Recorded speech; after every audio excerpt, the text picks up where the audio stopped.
Today, as it's off for me, so I'm doing the live at this point of time. So we'll be discussing about the New Zealand England match that got abandoned, but still we'll see how England battered. Uh, and it looked like they can't even score 120 the way it was going on. There was enough for the bowlers to start with. It was not easy to bat.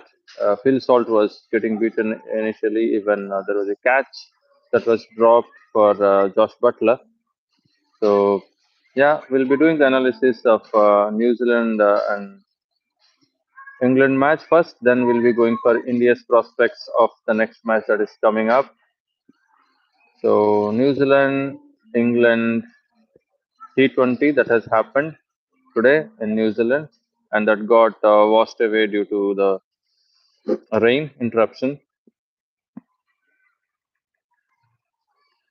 Yeah.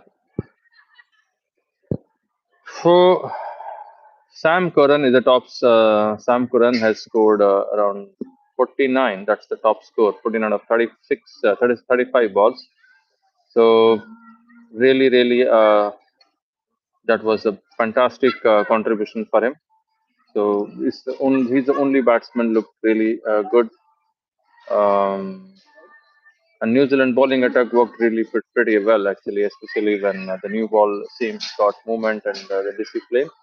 England's viewpoint, despite being 81 for 5, as I told you, it never looked like they'll be going 150 at this stage, but they scored, recovered, and made 153 for 6 in full innings before it washed out. So, yeah, shows there is some depth and fight in the resilience from England side. So, let's see, I mean, England side, what are the issues and things to fix for? And England's top order failed to fire early wickets, the lack of fluency on what looked like a tricky surface. An analyst pointed to need to adapt quicker to conditions. Yes, it's the first match in those new conditions, so definitely it was not so easy for England to adapt on the very first match. And yeah, and whether when new conditions remain a big variable, definitely the pitch in Christchurch, that's Hagley Oval looked like it would be seam and swing early. So chasing or setting target becomes more complex. So it's always good to chase in those conditions. Guys, if you're watching this channel, please subscribe to my channel. I'm targeting for 500. I'm just sitting at 97 right now, so it doesn't cost you anything, but definitely will motivate if you can subscribe, and that would help me making more videos. Yes, so we are talking about New Zealand versus England T20 match that has happened today at Christchurch, New Zealand.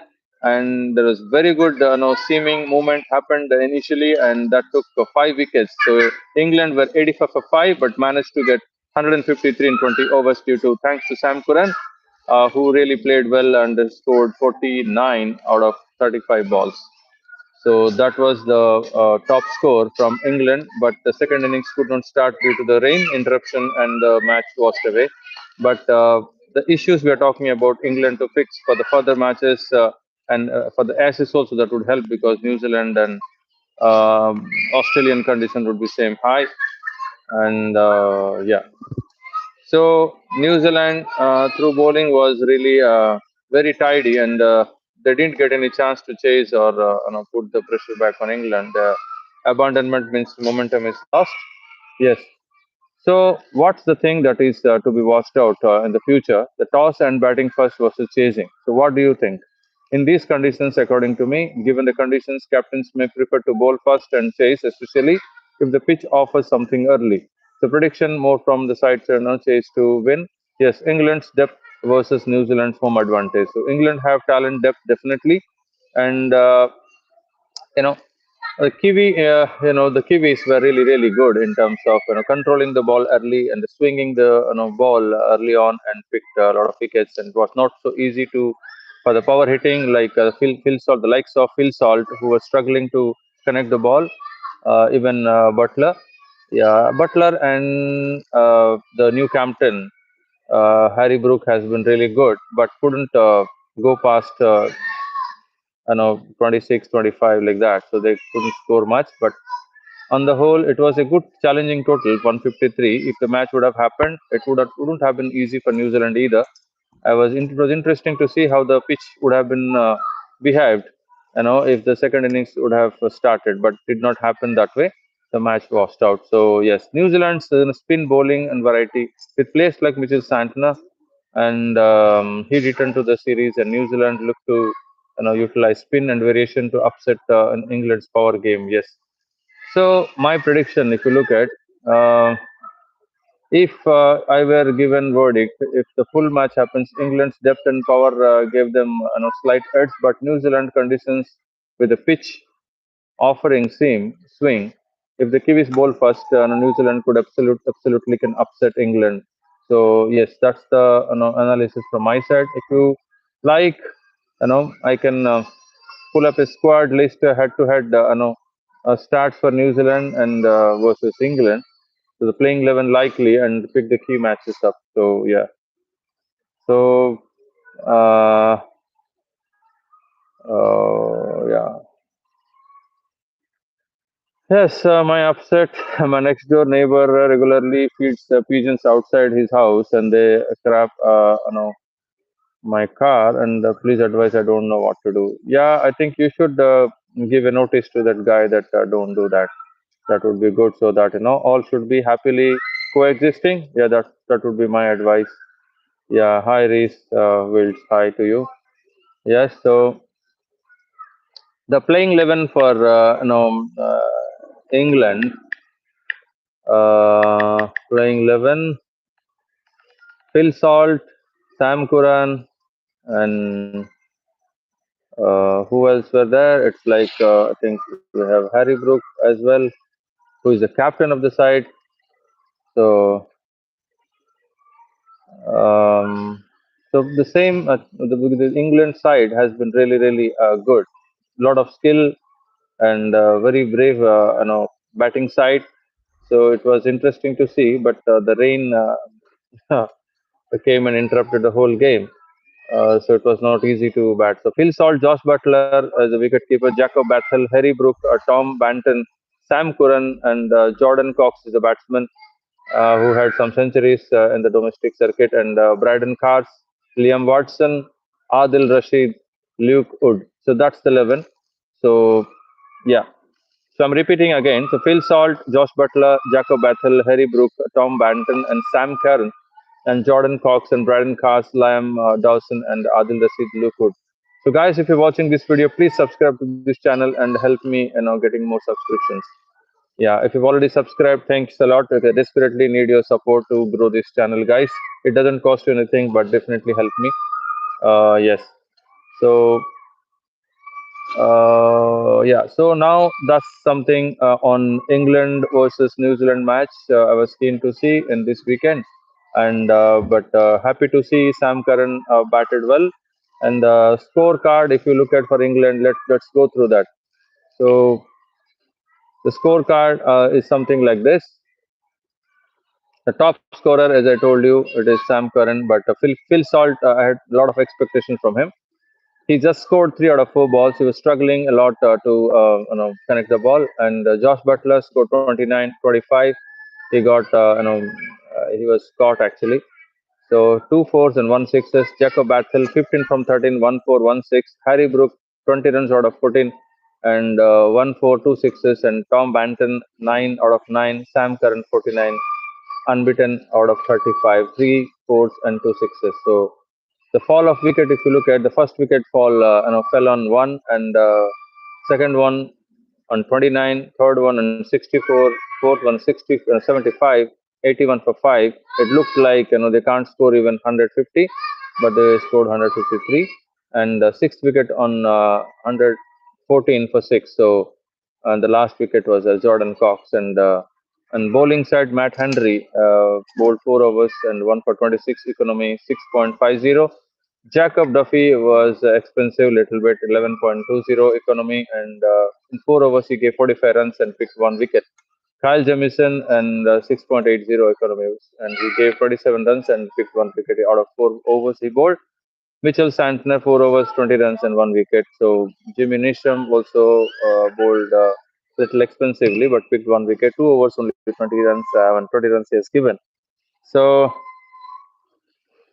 yes, so that's Bracewell 2 overs 20, 2 overs 10 runs and one wicket. So economy is 5.0. He's bowled well. So toss, New Zealand won the toss and elected to field as the innings ended 153 for 6, and that's the match. And they go no result for this match as it got abandoned due to rain.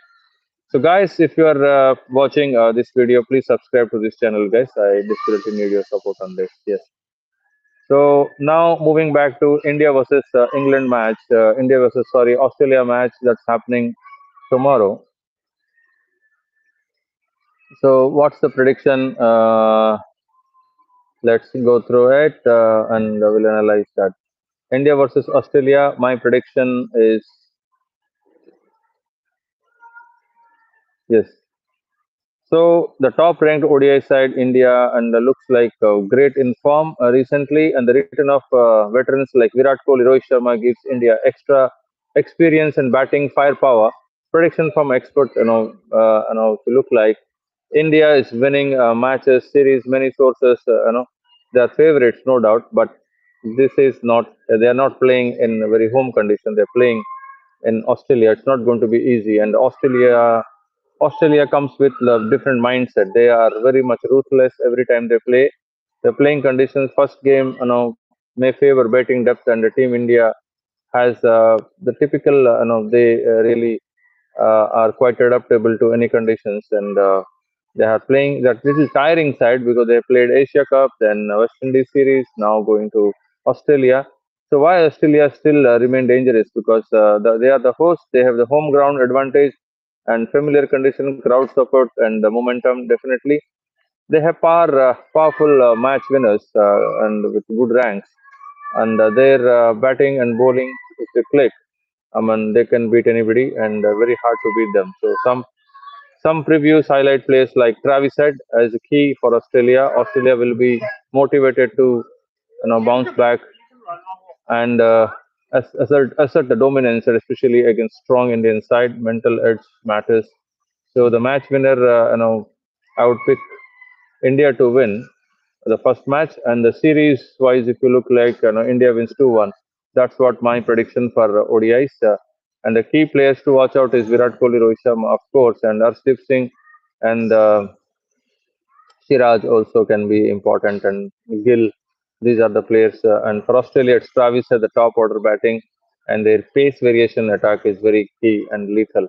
So, if you ask me, what is the top strategy is going to be the toss, and the strategy looks like Australia might look to win to toss. They win the toss and bat first at a big target. That's the target they may go with, and India will aim to chase and minimize the risk of strong opening and middle order. So score forecast if batting conditions are normal, expect total 200 plus. That's what is my expectation. If India chases, so they have to chase a big target. That's what I feel. So yeah, so that's the prediction of India Australia according to me. Guys, if you're watching this video, please subscribe to this channel and help growing this channel. I'll be right back after 1 hour for another live session. So that would be on Ashes series and India Australia and the team combination strategy and Rohit Sharma and Virat Kohli's mindset and what Ajit Agarkar told yesterday. So guys, please, if you're watching, please subscribe to this channel. And on this note, I'm signing off, guys, and we'll be back on an hour for the another live session. Thank you so much for watching.